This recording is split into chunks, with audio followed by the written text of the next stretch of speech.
Hello and welcome to my channel Happy Hours. In the last video, I discussed about the classification and the roles of NGOs in society, where I was also discussing about the issues faced by the NGOs. I discussed two issues which were problem of funding and the over-regulation. In this video, I am going to proceed further with some more issues faced by NGOs. Going to discuss about the FCRA rules and regulations and about the pressure groups. So what are we waiting for? Let's jump to the third issue, which is the cultural hurdle. NGOs are often seen as encroaching on centuries-old tradition and culture of people, resulting into social conflict, protest, and sometimes even violence. Example is the ban on Jallikattu after a PIL filed by PETA. The Sabrimala intervention by Supreme Court is another example. Fourth issue is the lack of proper networking, which is also known as the lack of communication. For some NGOs, it is difficult to develop networks. They do not have proper communication, which results into loss of accessibility to funding and inadequate domain expertise, which further creates lots of opportunities to work with community, and therefore it impacts their participation and effectiveness.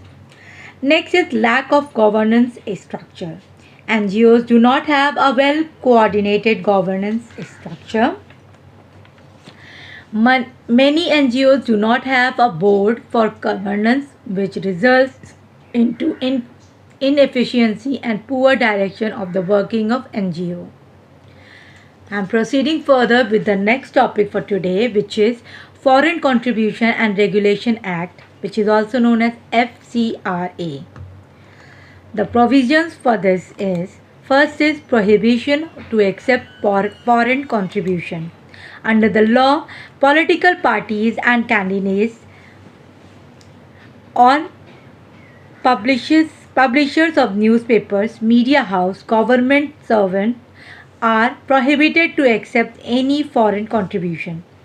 The 2020 amendments adds public servants to this list.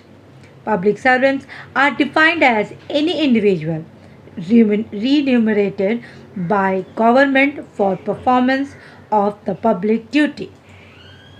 Next is the transfer of foreign contributions. Under this act, foreign contribution cannot be transferred to any individual or organization unless such a person also is registered to accept foreign contributions. The 2020 amendment prohibits the transfer of foreign contribution to any individual or organization. Third rule is FCRA account. The new amendment states that the foreign contribution must be received only in an account designated by the bank as an FCRA account in such a branch of SBI as notified by the central government. Fourth is the Aadhaar, passport and OCI card for registration, where OCI stands for Overseas Citizens of India card holders. The 2020 amendment adds that any person seeking prior permission registration must provide the Aadhaar number of all the office bearers. In case of a foreigner, they must provide a copy of their passport or the OCI card for identification. Next is the restriction in utilization of foreign fund. The 2020 amendment adds that the government may restrict the usage of foreign contributions for such persons, such as those who are guilty of violating the law, based on an inquiry into such allegations. Sixth and the last point is reduction in use of foreign contribution for administrative purposes. The 2020 amendment limits the usage of foreign contribution for administrative purposes to only 20%, which was 50% in the original law.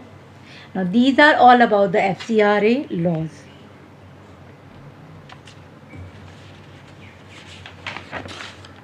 Now we are going to way forward with the solution. First is monitoring. There should be better coordination between Ministry of Home Affairs and Ministry of Finance in terms of monitoring and regulating unaccounted fund.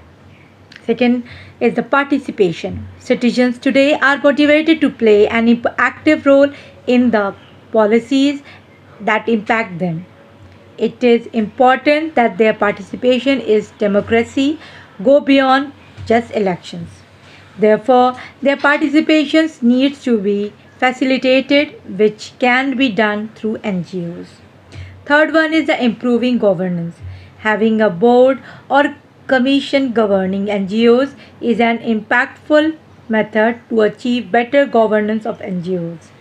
Capacity building and training of NGOs can be helpful in addressing challenges of the upcoming era.